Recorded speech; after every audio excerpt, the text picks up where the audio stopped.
Jag har åkt båda färjorna mellan Göteborg och Fredrikshamn och insåg att det finns en sak som fler borde känna till innan de bokar den här resan. Stena Danica och Stena Jutlandica ger nämligen inte alls samma upplevelse. Så frågan är, vilket fartyg är egentligen bäst? Det ska vi ta reda på idag och utse en vinnare. Och jag blev faktiskt själv ganska förvånad över resultatet. Jag heter Heidi Rovén, författare till Sveriges första kryssningsbok och din guide här på Sifan TV. I över 20 år så har jag testat och skrivit tidningsartiklar om kryssningsfartyg och färjor så att du ska slippa välja fel. Och nu har turen kommit till Stena Danica och Stena Jutlandica. Att köra ombord på en färja är alltid en speciell känsla. Det är något med bildäck, lastbilar, ljudet av ramper och metall som gör att resan börjar redan innan man ens har lämnat hamnen.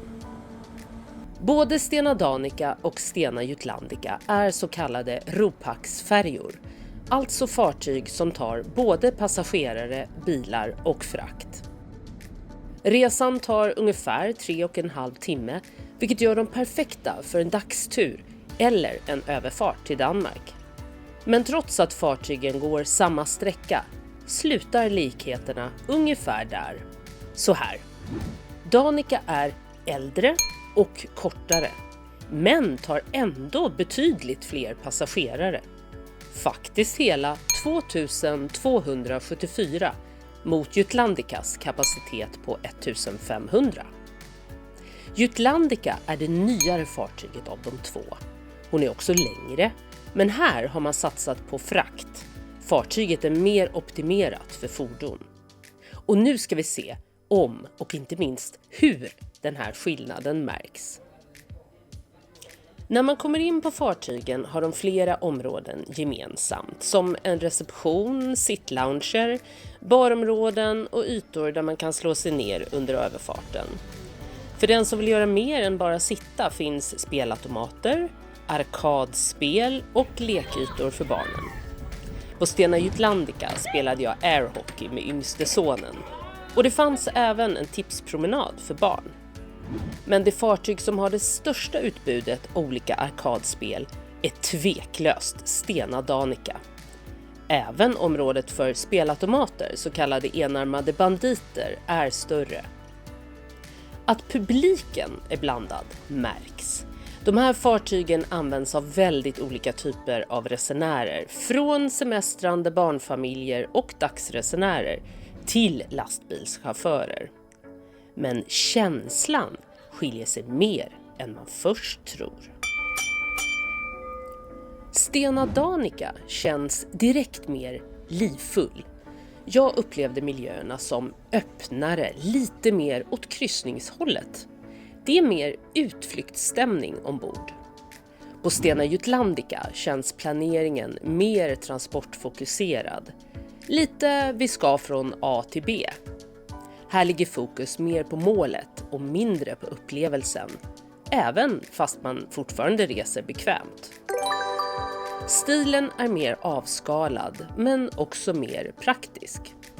Så, frågan är vad du vill ha. Nästa rond om maten kanske kan göra svaret tydligare. Bufférestauranger finns på båda fartygen och de erbjuder i princip samma upplägg och rätter. Här serveras sallader, skaldjur och bröd, klassiska varma bufférätter, liksom ostar och flera efterrätter att välja på. Dryck ingår också. Det kanske inte är fine dining, men det smakar bra och är absolut en del av färjupplevelsen. Båda fartygen har också självserveringar, café och barer. Men upplevelsen skiljer sig åt. Stena Danica har ett större fokus på det sociala. Att äta, dricka, strosa runt och njuta av resan. Det märks på ytorna. Jutlandicas bufférestaurang är däremot mycket trevligare. Restaurangen är luftigare och buffén har en mer praktisk layout. Tyvärr kan inte detsamma sägas om baren med kombinerat kaféutbud. Här känns sittplatserna bara utplacerade på en stor yta. Ganska låg myskänsla. Sammantaget är det alltså mindre skillnad i utbud, men desto mer i atmosfär. Och just som kampen om vinsten började kännas ganska förvirrad, upptäckte jag något som fick allt att ta en ny vändning. Den största skillnaden mellan de här färjorna handlar inte om storlek, inte om ålder, utan om en ganska udda plats ombord på en av färjorna. The Reef Bar. Det är här som Stena Danica sticker ut, med sin tropiska oas mitt ute på Kattegatt. The Reef Bar ger helt klart en minikryssningskänsla. Här får man ljuset tack vare stora fönster, en vidsträckt havsutsikt och klar semesterstämning. Och det ger resan en tydlig extra dimension. På Jutlandica finns också bar och restaurang. Trevligt, absolut, men mer avskalat och funktionellt. Lite mer transport, lite mindre vi är ute på havet. Men än är vi inte klara med jämförelsen. Stena Jutlandicas shop har ett helt okej utbud. Vi gör faktiskt flera fynd här och upptäcker både att de har provsmakning och personlig service ute i butiken. Stena Danica har ytterligare en butik, alltså två på två olika däck. Dels en butik med det klassiska utbudet av godis, parfym, kosmetika och alkohol. Dels en de kallar Border Shop, ett däck upp med bag-in-box-vin och flak med öl och läsk. Och även här fick man provsmaka, det var bara att förse sig själv direkt från boxarna. Perfekt när man tvekar mellan sorterna. Ja, nu börjar det dra ihop sig och spänningen stiger.